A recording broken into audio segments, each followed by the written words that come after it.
Load হয়ে ঘুরে আবার এই নিউট্রালে ফিরে আসছে কিনা, এটা হচ্ছে কন্টিনিউটি।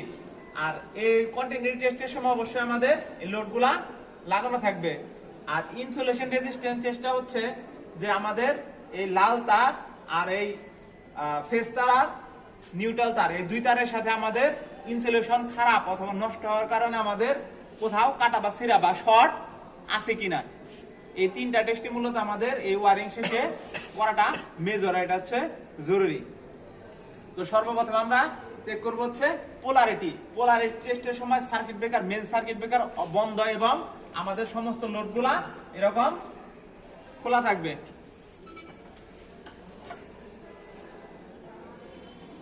পোলারিটি টেস্টের জন্য আমাদের প্রথমে এই ক্লিপন মিটার বা ক্লিপন মিটারের এই বাজার মোডে নিয়ে আসতে হবে। আমরা এই বাজার মোডে এটা সিলেক্ট করে দেব এবং আমাদের দুইটা প্রুফ চেক করব যে আমাদের এখানে